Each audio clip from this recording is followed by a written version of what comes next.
Continuamos con nuestra serie de sermones expositivos en Primera a los Corintios, capítulo 15. Vamos a leer los versículos del 1 al 11.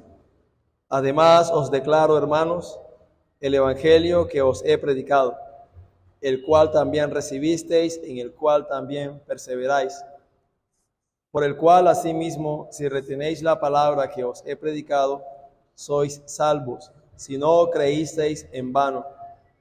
Porque primeramente os he enseñado lo que asimismo recibí, que Cristo murió por nuestros pecados conforme a las Escrituras, y que fue sepultado y que resucitó al tercer día conforme a las Escrituras, y que apareció a Cefas y después a los 12.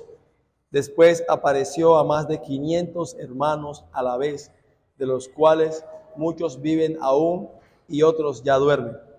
Después apareció a Jacobo, después a todos los apóstoles, y al último de todos, como a un abortivo, me apareció a mí, porque yo soy el más pequeño de los apóstoles, que no soy digno de ser llamado apóstol, porque perseguía la iglesia de Dios. Pero por la gracia de Dios soy lo que soy, y su gracia no ha sido en vano para conmigo.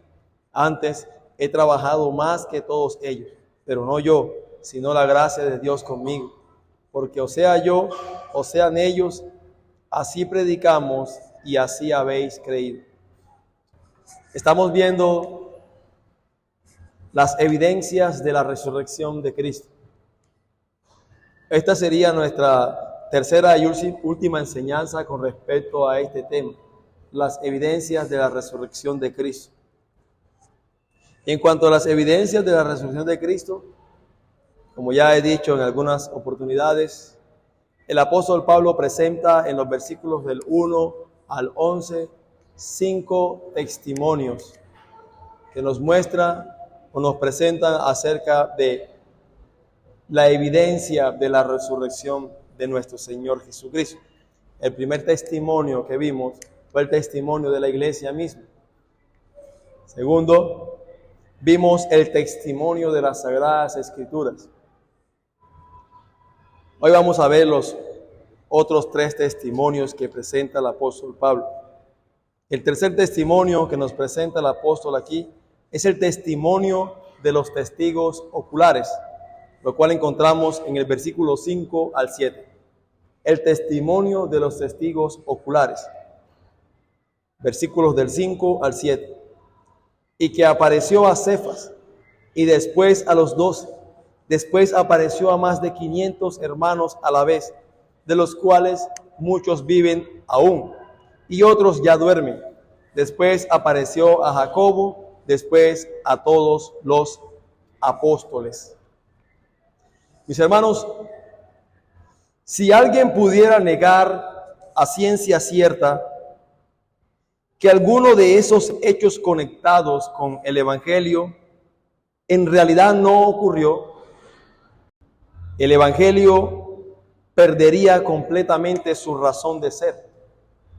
Y de ahí, entonces, el esfuerzo del apóstol Pablo en los versículos del 5 al 11 para demostrar que la resurrección de nuestro Señor Jesucristo no solo es una parte fundamental del Evangelio, sino que también es un hecho incuestionable de la historia. Es un hecho incuestionable de nuestra historia, hermanos. Algo que realmente en nuestra historia podemos corroborar. A lo largo de la historia, el testimonio de testigos oculares, responsables y sinceros, ha sido considerado como una de las formas más confiables de evidencia delante de un tribunal de justicia. Y esa tercera evidencia que nos muestra el apóstol Pablo es la evidencia de los testigos oculares, la cual aporta acerca de la resurrección de Cristo. En cuanto al testimonio de los testigos oculares, el apóstol Pablo presenta varios testimonios de testigos oculares. Y como vamos a mirar a través de los versículos siguientes, vamos a ver varias de esas. La primera es la aparición del Señor a Pedro. En el versículo 5 dice, y apareció a Cefas. El primer testigo ocular acerca de la resurrección de Cristo que nos presenta el apóstol Pablo aquí es Pedro, el apóstol Pedro. Dice que el Señor se le apareció a Cefas.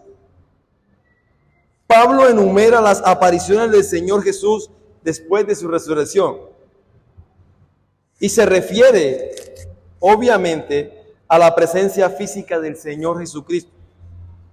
Aquí el apóstol Pablo no está hablando acerca de visiones del Señor Jesucristo, como las que le ocurrieron a él o las que él experimentó cuando el Señor Jesucristo le habló en Corinto y en Jerusalén, como vemos registrado en el libro de los Hechos, capítulo 18 y en el capítulo 23, donde el Señor se le apareció al apóstol Pablo en visiones.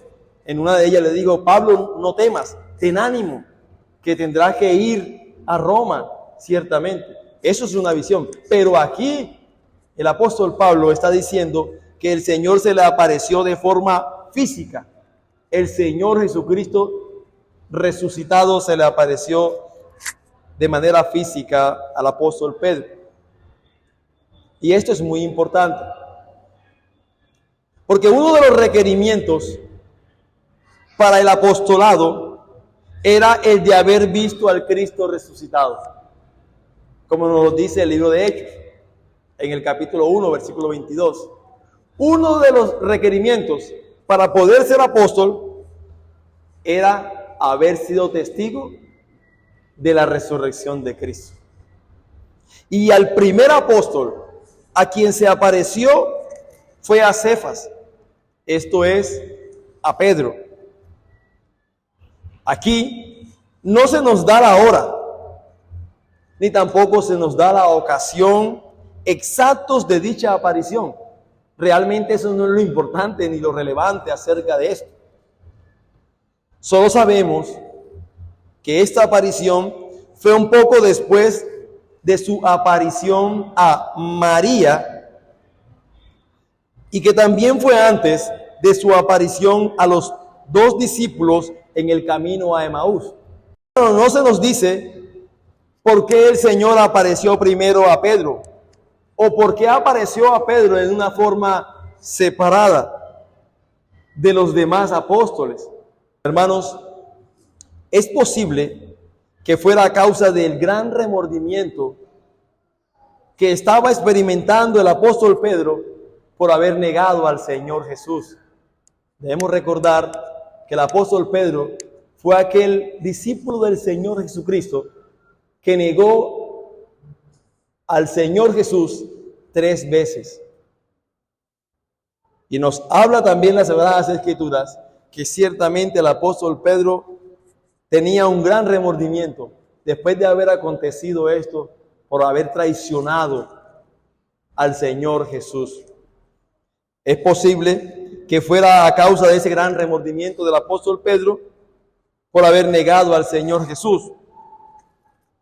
O tal vez debido a su papel como líder entre los apóstoles y en la primitiva iglesia hasta el Concilio de Jerusalén, como nos lo presenta el libro de los Hechos en el capítulo 15. Todos sabemos, hermanos, y la verdad que hemos tenido la oportunidad de poder estudiar el libro de los Hechos. Y lo primero que vemos en los primeros capítulos del libro de los Hechos es a un apóstol Pedro que antes había negado al Señor Jesús. Antes era un hombre del vulgo, un pescador, un hombre temeroso quizás. Pero luego vemos a un hombre en los primeros capítulos del libro de los Hechos con valentía que expone y habla acerca del evangelio de nuestro Señor Jesucristo y es un testigo fiel hablando acerca de la resurrección de nuestro Señor Jesucristo. Entonces es muy probable que la aparición que le hizo al Señor Jesucristo al apóstol Pedro debió haber sido por esas dos causas. Por el gran remordimiento que él tenía, por haber ofendido al Señor Jesús, haber negado al Señor Jesús, más exactamente, y también por su papel que él desempeñaría luego como uno de los principales de la iglesia primitiva.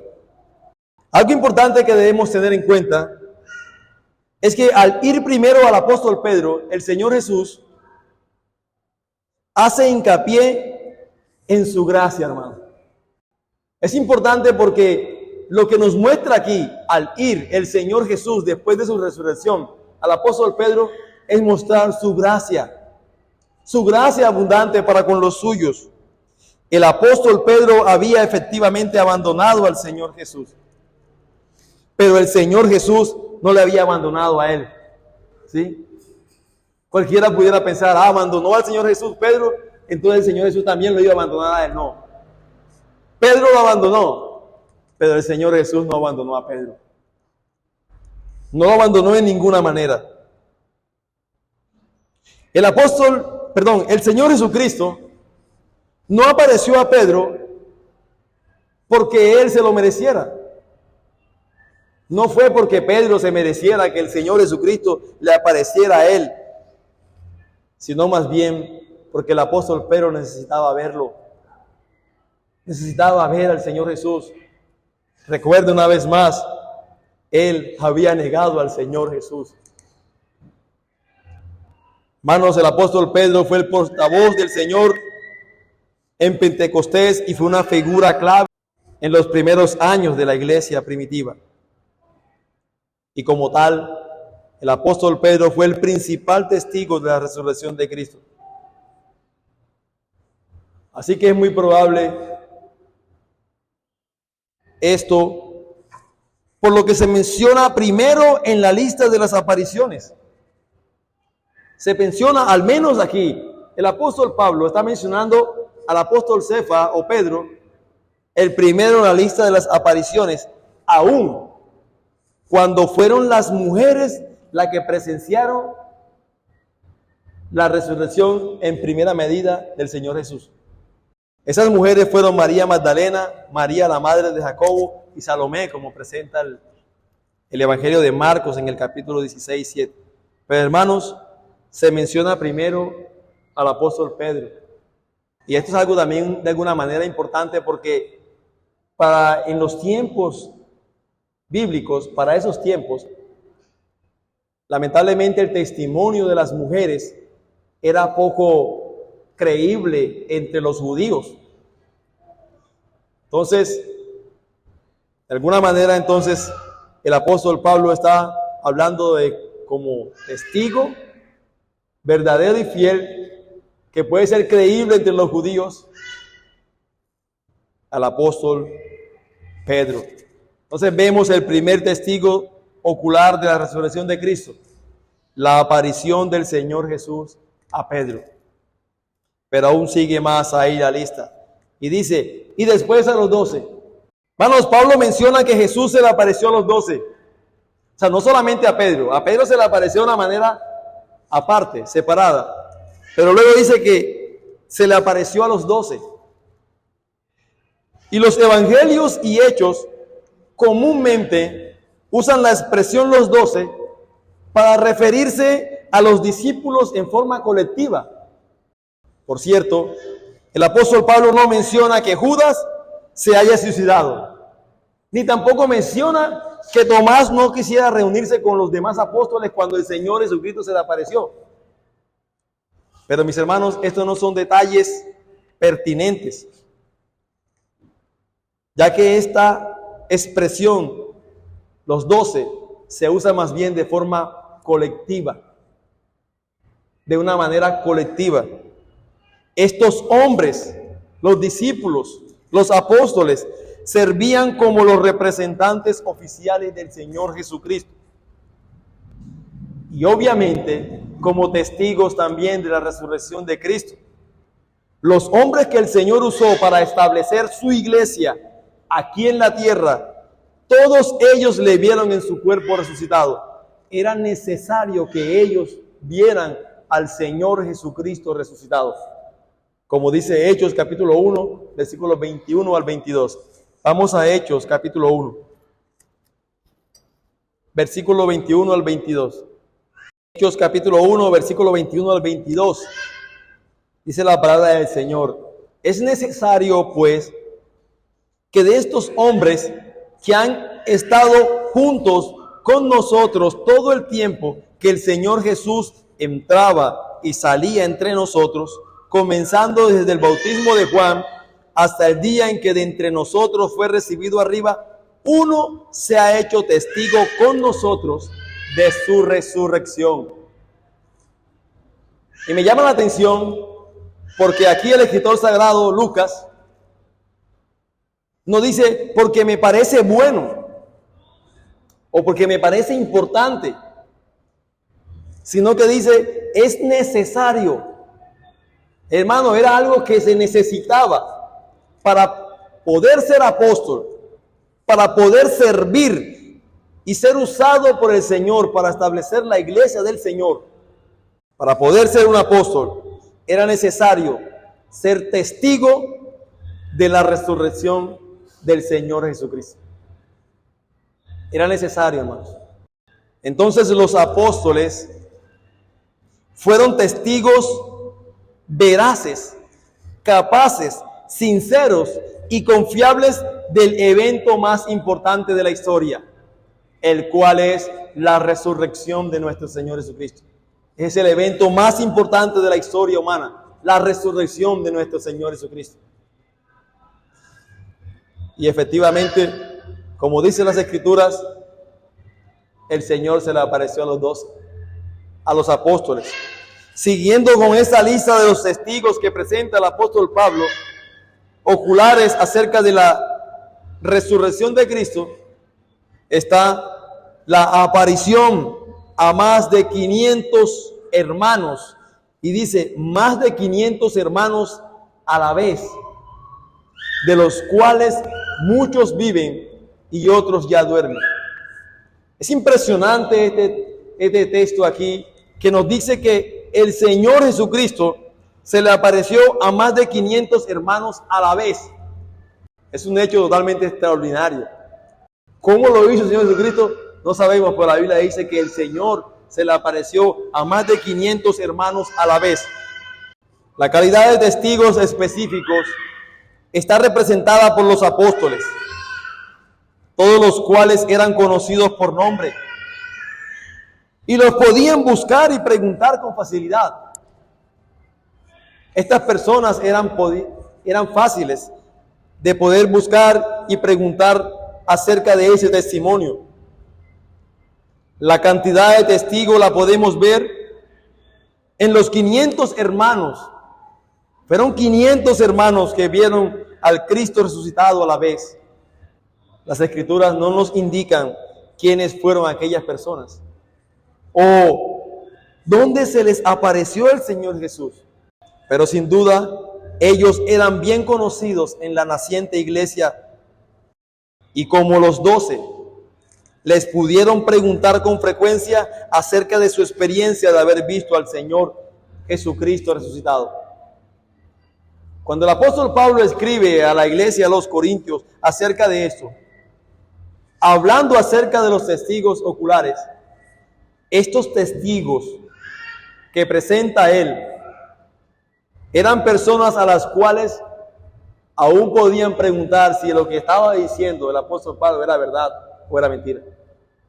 Podían preguntarle acerca de su experiencia de haber visto al Señor Jesucristo.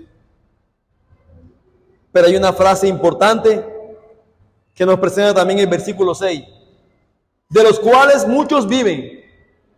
Muchos estaban con vida y podían preguntarles, pero también otros ya dormían. Y esa frase, algunos duermen. Quizás nosotros no damos mucha importancia acerca de eso, pero esta frase, algunos duermen, es un eufemismo que la iglesia antigua usaba para referirse a la muerte. En vez de decir del creyente, murió, hablaba más bien, durmió. Porque ellos percibían la muerte natural del cristiano como un sueño del cual despertarían. Hermanos, una persona que duerme va a despertar. Tenemos la esperanza de que despierte. Entonces veían la muerte del cristiano como un dormir. No así presenta las Sagradas Escrituras acerca del impío. Acerca del impío, la Biblia no dice que duerme, sino que ciertamente está muerto. Pero de nosotros los creyentes, de todos los creyentes, la Biblia usa la expresión duerme. Y esta expresión duerme usa la expresión como una analogía de la resurrección. Es decir, que si duerme, ciertamente resucitará. De alguna manera eso es lo que está presentando el apóstol Pablo aquí, acerca de esos hermanos que ya habían muerto. Y sigue la larga lista de apariciones y testimonios oculares. Versículo 7. Después apareció Jacobo. Después apareció Jacobo. Después a todos los apóstoles. Hermanos, sabemos que 1 año y medio antes de la muerte del Señor Jesús, sus hermanos, sus medio hermanos, incluyendo a Jacobo, todavía no creían en él. Como dice el Evangelio de Juan, capítulo 7, versículo 5, donde dice el apóstol Juan, porque ni aun sus hermanos creían en él. Los hermanos de Cristo, los hermanos del Señor Jesús, no creían en él. Y este Jacobo, que habla el apóstol Pablo aquí, es el medio hermano del Señor Jesús. Es el mismo apóstol, es el mismo pastor Santiago. Es el mismo Santiago. Pero dice que un tiempo atrás, antes de la muerte del Señor Jesús, ellos no creían en él. Sus hermanos no creían en Cristo. Pero inmediatamente después de la ascensión de Cristo, un hecho muy notable e importante, y es que sus hermanos creyeron en el Señor Jesús y estaban con los apóstoles en el aposento alto. Vamos al libro de los Hechos, capítulo 13. Perdón, Hechos, capítulo 1, versículo 13 y 14. Hechos, capítulo 1, versículo 13 y 14. Y entrados, subieron al aposento alto, donde moraban Pedro y Jacobo, Juan, Andrés, Felipe, Tomás, Bartolomé, Mateo, Jacobo, hijo de Alfeo, Simón el celote y Judas, hermano de Jacobo. Todos estos perseveraban unánimes en oración y ruego con las mujeres y con María, la madre de Jesús, y con quienes más, y con sus hermanos. Ahí estaban los hermanos del Señor Jesús, que nos presenta el Evangelio de Juan, que antes no creían en el Señor Jesús. Quizás hay dos aspectos importantes por los cuales el apóstol Pablo utiliza en la lista de los testigos oculares al medio hermano del Señor Jesús, Jacobo. Una, es muy probable porque Jacobo, Santiago, medio hermano del Señor Jesús, tenía una posición prominente en la antigua comunidad cristiana. Era considerado como una de las columnas de la iglesia del primer siglo. Uno de los hermanos del Señor Jesús que antes no creían en él. Y luego de la resurrección, vemos a este hermano del Señor Jesús como uno de los prominentes de la iglesia del primer siglo. De hecho, Jacobo, el hermano del Señor Jesús, escuchó a Pablo cuando el que fuera perseguidor de la iglesia volvió a Jerusalén como creyente. Sí, cuando Pablo llegó de allá de haberse tenido ese encuentro con el Señor Jesús y todo lo que hizo allá, fue presentado a la iglesia en Jerusalén y ahí estaba Jacobo. Y ahí presenta el apóstol Pablo a Pedro y a Jacobo, probablemente porque todos los creyentes, de entre todos los creyentes que había en ese momento, Pedro y Jacobo eran los más prominentes de la iglesia del Señor. Pero hay un dato más adicional que quizás el apóstol Pablo tomó como importante para hablar de Jacobo, del hermano del Señor Jesús. Porque ahora este miembro de la propia familia de Jesús, este hombre que durante varios años no reconoció a Jesús como el Cristo, ahora era un testigo y un testigo poderoso, convincente de su resurrección. Yo decía el pastor Sugel Michelén, se puede imaginar acerca de esa familia y Y los hermanos del Señor Jesús, con Jesús allí, y Jesús hablándoles y quizás diciéndole acerca de lo que la Biblia hablaba acerca de Él y de lo que vendía detrás de Él. Y muchos de sus hermanos quizás podían ver la conducta diferente del Señor Jesús, pero muy probablemente decían, no creemos acerca de muchas de las cosas que Él dice. Que un medio hermano nuestro es el Cristo, es el Mesías y que resucitaría. No, eso ellos no creían en el Señor Jesús. Pero después vemos, hermano, que que no creía, o estos que no creían en el Señor Jesús, se convierten en testigos poderosos y convincentes de su resurrección. Y quizás, como le sucedió a Pablo, fue la experiencia de ver al Cristo resucitado lo que al final llevó a Jacobo a la fe salvadora. Es muy probable, hermano. Cuando tuvo ese encuentro de tener frente a frente al Señor resucitado, su fe al Señor Jesucristo fue una fe salvadora. Cualquiera sea el caso, hermanos, el testimonio convincente de un miembro de la familia que antes era incrédulo fue añadido al de los apóstoles y al de los 500 hermanos que vieron al Señor Jesús a la vez. Un testimonio poderoso, hermanos. Antes incrédulo, hay testimonio de que realmente era incrédulo en el Señor Jesús. Y luego vemos a alguien con el poder de servir a la iglesia. Y de hecho fue uno de los mártires, de los primeros mártires que nos presenta la iglesia.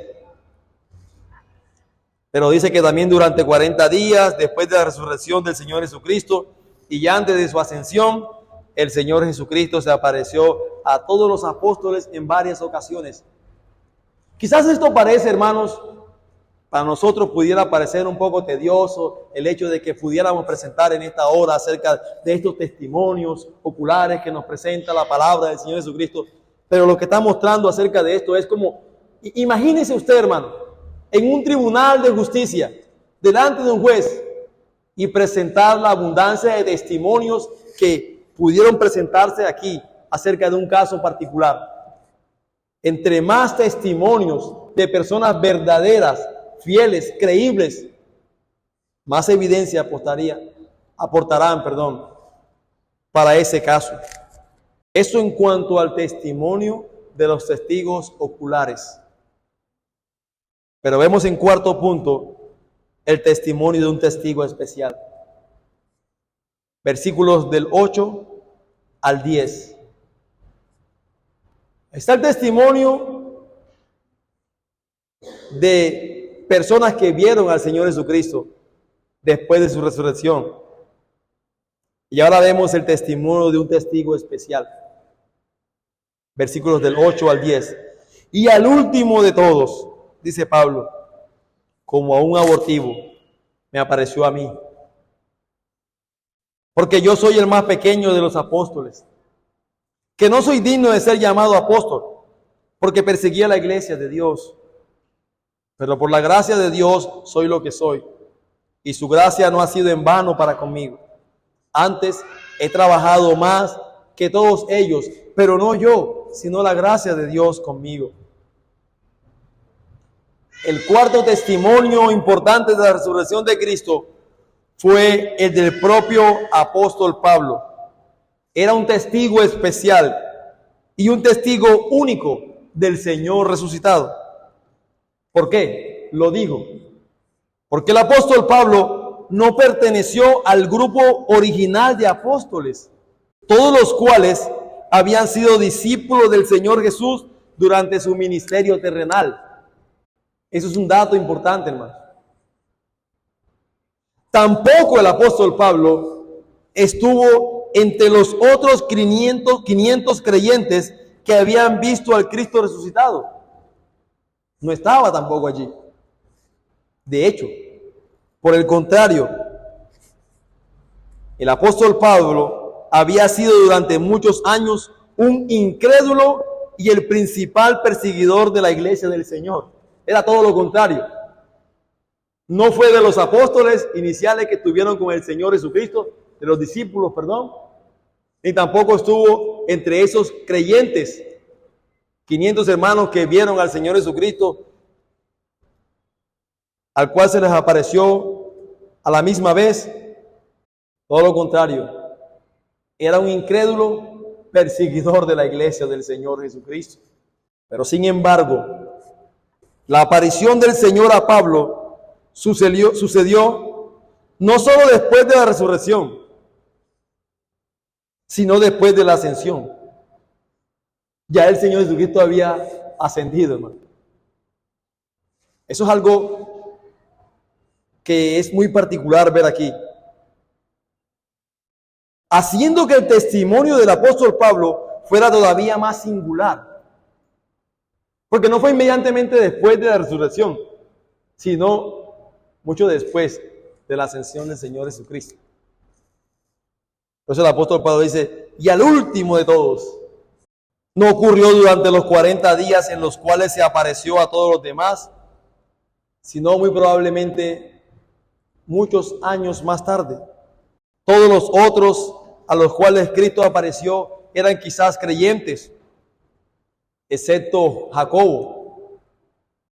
Mientras que el apóstol Pablo, que entonces, antes de conocer al Señor, era conocido como Saulo, era un incrédulo, violento y lleno de odio cuando el Señor se manifestó a él en el camino de Damasco. De hecho, el apóstol Pablo es de alguna manera la representación de nosotros, hermano.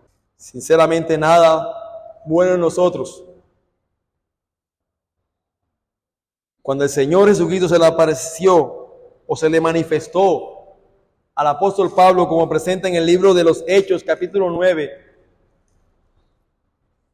el apóstol Pablo iba persiguiendo la iglesia, había recibido cartas de los principales para encarcelar, incluso hasta dar muerte a todos los que habían creído en el Señor Jesucristo.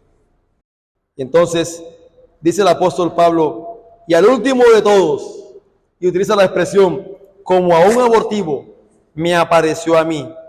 El Señor Jesús se apareció a Pablo como un abortivo, como a un abortivo. ¿Qué se refiere el apóstol Pablo con esa expresión? Se refiere por lo común a un aborto o nacimiento prematuro. Nosotros sabemos acerca de lo que es un aborto. Una vida incapaz de valerse por sí misma. El uso del término en el sentido de un nacimiento a distiempo, cuando se habla de un aborto, es un nacimiento a distiempo. No nació en el tiempo que debía nacer. Este término, en este sentido de un nacimiento a distiempo, o tal vez demasiado pronto o demasiado temprano, parece encajar mejor en el pensamiento de Pablo. Quizás esa era la idea que estaba queriendo transmitir el apóstol Pablo allí, cuando dice, y se apareció a mí como a un abortivo. Es decir, a distiempo. Porque llegó demasiado tarde el apóstol Pablo, pudiera pensar él, para haber sido uno de los 12. Sí, el último de todos. Antes de su conversión, que coincidió con su visión del Señor resucitado, el apóstol Pablo estaba espiritualmente muerto e inútil, como una persona que realmente es despreciada por el Dios. Incluso, hermanos, cuando el apóstol Pablo nació espiritualmente, no era el mejor momento, quizás para él, pues Cristo ya había ascendido.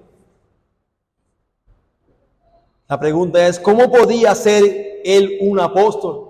Pudiera preguntarse.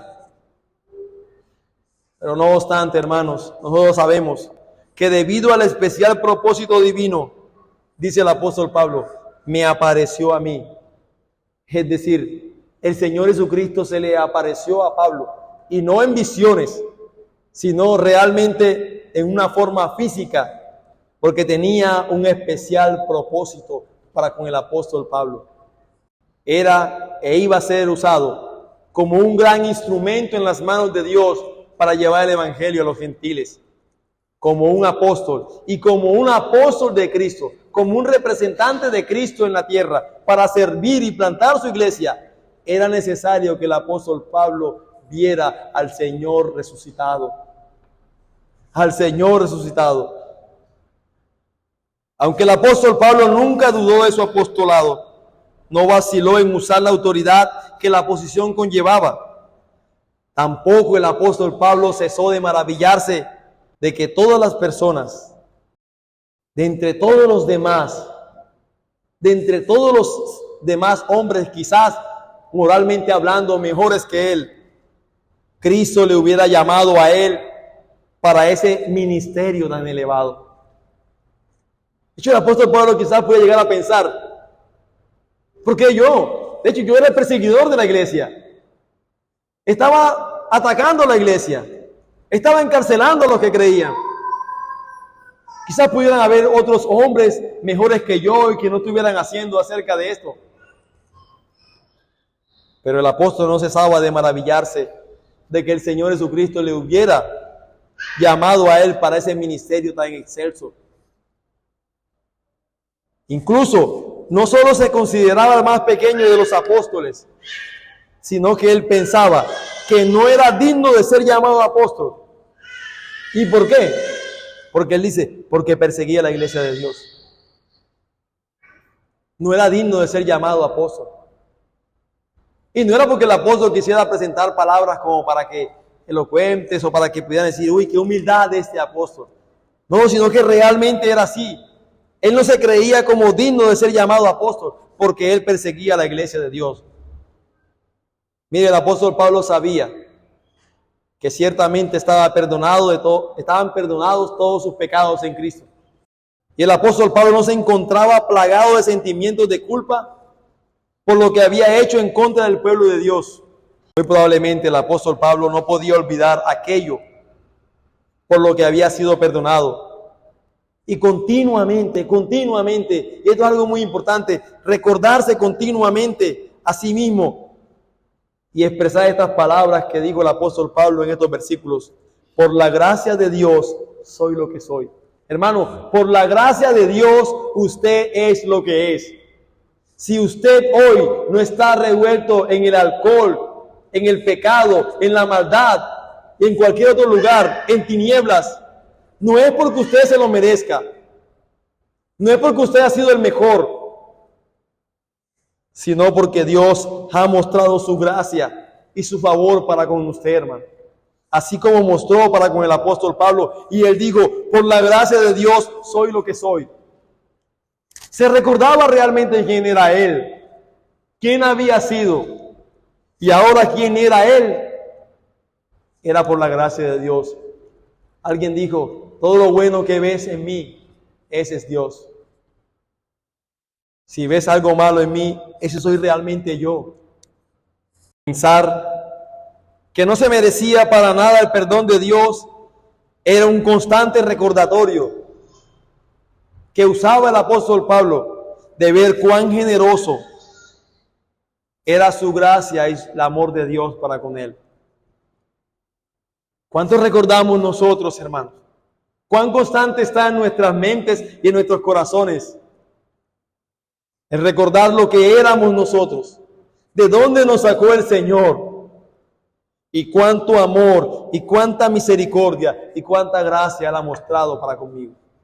Si tú no te revuelcas en el pecado como los demás, si un día como hoy domingo no estás allá afuera, deleitándote en los pecados, no es porque hayas sido más inteligente que los que están allá afuera.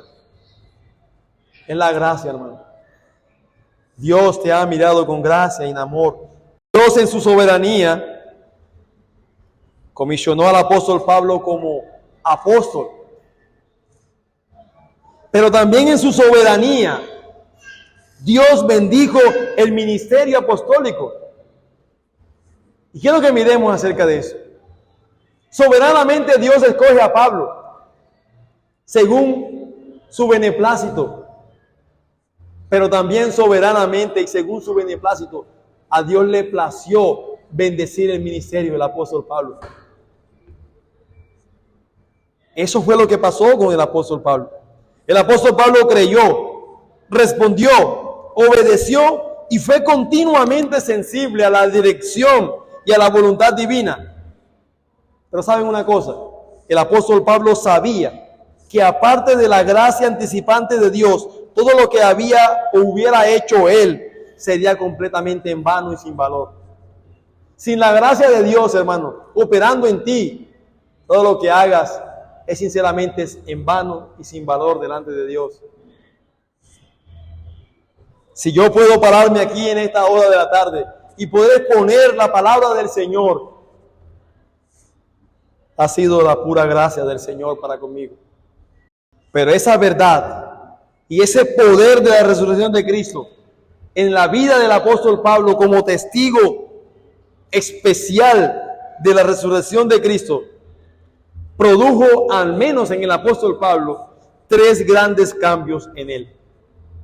Y es lo que de alguna manera debería producir en cada uno de nosotros que ha experimentado el poder del Evangelio y el poder de la resurrección de Cristo. Voy a hablarlo aquí de manera rápida. El primero o el primer cambio producido por la verdad y el poder de la resurrección de Cristo es su profundo reconocimiento del pecado. El profundo reconocimiento del pecado. Por primera vez, el apóstol Pablo se dio cuenta de cuán lejos estaba su vida religiosa externa de ser internamente agradable a Dios. El apóstol Pablo creía que lo que estaba haciendo estaba bien. De hecho, él lo hacía porque creía que realmente era algo que pudiera agradar a Dios.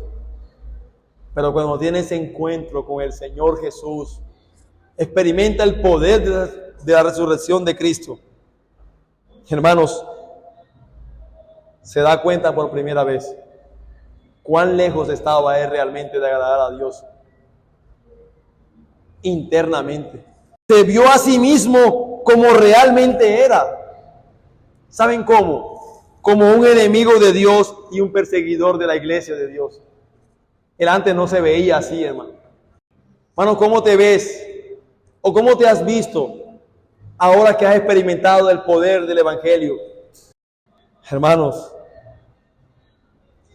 debe haber un profundo reconocimiento del pecado. Segundo, el apóstol Pablo experimentó una revolución de carácter. Hermanos, el Evangelio produce realmente un cambio importante y trascendental en nuestras vidas. El apóstol Pablo, después de ser un perseguidor de la iglesia,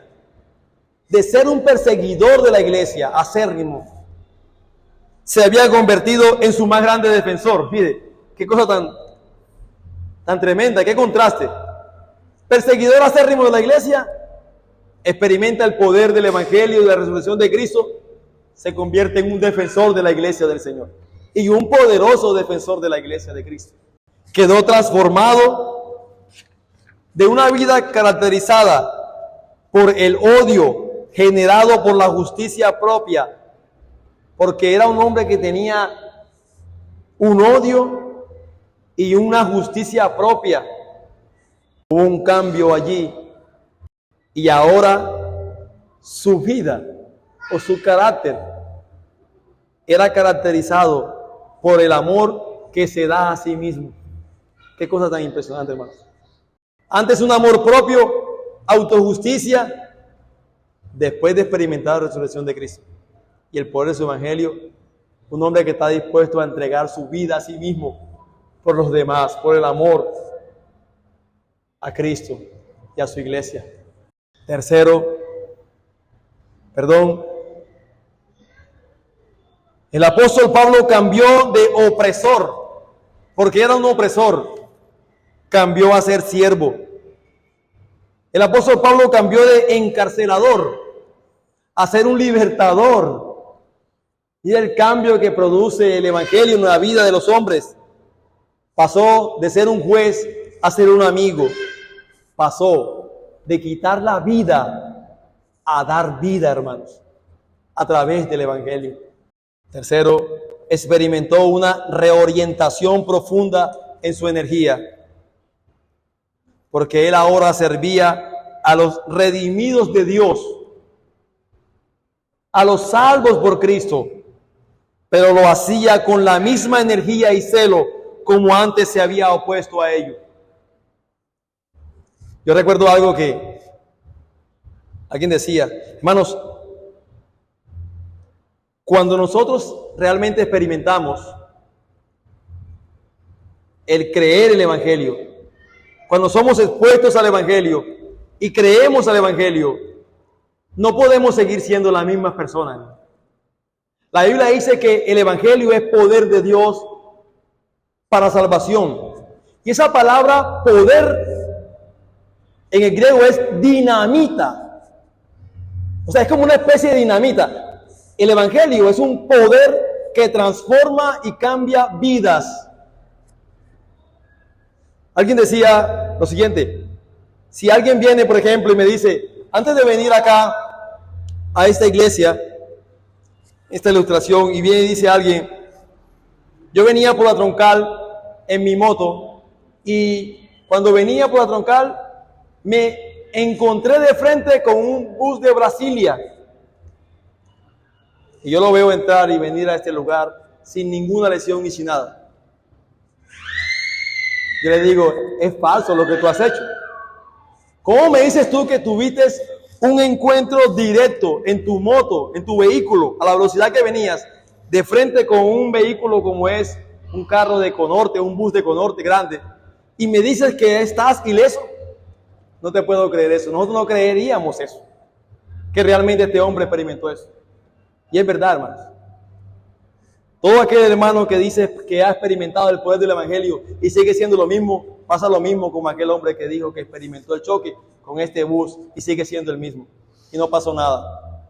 Si realmente nosotros hemos tenido una experiencia o realmente hemos sido encontrados con el Cristo resucitado en el poder del Evangelio, nuestra vida realmente tiene que ser diferente y transformada, porque así lo presenta la palabra, hermano.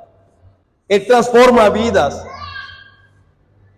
Y hablando en este punto del apóstol Pablo, que su reorientación profunda en su energía fue diferente, es que él servía a los redimidos de Dios con la misma energía y celo como lo hacía a los que antes se había puesto. Pero es tan raro y tan charro con los cristianos hoy en día, que antes de servir al Señor, antes de conocer al Señor, somos tan vigorosos, quizás somos tan buenos, somos tan hábiles, pero llegamos a los caminos de Cristo y sucede todo lo contrario, hermanos. Somos más fríos, somos más tibios, nos da pena hablar. Sin embargo, decimos que hemos experimentado el poder del Evangelio. El Evangelio es un poder de Dios para transformar las vidas. Por último, el testimonio del mensaje común. En el versículo 11, el apóstol Pablo dice, porque o sea yo, o sean ellos, así predicamos y así habéis creído. El último testimonio que presenta el apóstol Pablo acerca de la resurrección de nuestro Señor Jesucristo fue el mensaje común que todo verdadero apóstol, profeta o pastor predicaba. Él dice, porque o sea yo, o sean ellos, sea Pedro, sea los 12, los 500, Santiago o cualquier otro, el apóstol dice, así predicamos y así habéis creído. Sin ninguna excepción, la predicación y la enseñanza de la naciente iglesia estaba centrada en la muerte, sepultura y resurrección de Cristo. Esto era lo que predicaban ellos, el Evangelio, la muerte, la sepultura y la resurrección de Cristo. Siempre que se predicaba de Cristo, a quien quiera que predicara el mensaje de Cristo, su resurrección era el mensaje fundamental que proclamaban. Hoy hablamos muy comúnmente un evangelio mocho en algún sentido, y es que hablamos simplemente de que Cristo murió por nuestros pecados. Cristo murió por nuestros pecados, pero se nos olvida que Cristo fue sepultado y que resucitó, que la resurrección es parte central del Evangelio. Hermanos, no había discusión acerca de la verdad o de la importancia de la doctrina. Lo que difícilmente hubiera sido el caso si hubiera sido una invención. Hermanos, esto no era una invención de estos hombres, era realmente una verdad. Excepto en unos pocos casos aislados de herejía, porque realmente la herejía, falsos profetas siempre han estado allí infiltrados, tristemente. La doctrina de la resurrección de Cristo no ha sido cuestionada dentro de la iglesia hasta nuestra era moderna de escepticismo y humanismo. En nuestra era es que se cuestiona acerca de la resurrección de Cristo, pero en las épocas pasadas, hermanos, esta era una verdad incuestionable. El cristianismo del Nuevo Testamento, ya sea antiguo o moderno, no sabe nada de un evangelio cuyo corazón no sea el Señor y Salvador resucitado, Cristo Jesús. En conclusión, si alguien acude ante la divinidad y la persona de Cristo y su resurrección, deseando saber si de verdad existe o existió, lo encontrará, hermano. Si alguien que no sea cristiano y quiere averiguar acerca de la divinidad, de la persona de Cristo y de su resurrección, lo va a encontrar, hermano. Pero si lo hace predispuesto a no aceptar y no hallar la verdad, también difícilmente lo negará. Porque la evidencia es clara, hermano. La evidencia acerca de la resurrección de Cristo es abundante.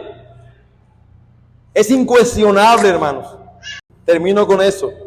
Alguien que le pregunta, ¿cómo sé que Cristo vive? Esa persona le responde, Él vive porque vive dentro de mi corazón. Como muchos dicen. Cristo vive porque vive dentro de mi corazón. Pero esa no es la mejor forma de probar que Jesús vive.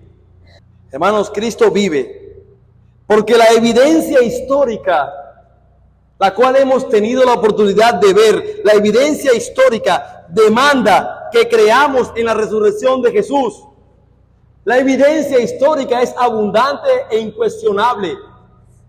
Hermanos, si podemos creer cualquier cosa en la historia, nosotros estamos dispuestos y podemos creer cualquier cosa en la historia, entonces podemos creer el testimonio confiable y confiado de estos testigos oculares. El Señor Jesús se levantó de los muertos. El Señor Jesús se levantó de los muertos y está sentado a la diestra de Dios Padre, intercediendo por todos y cada uno de los suyos. Bendito sea el nombre del Señor.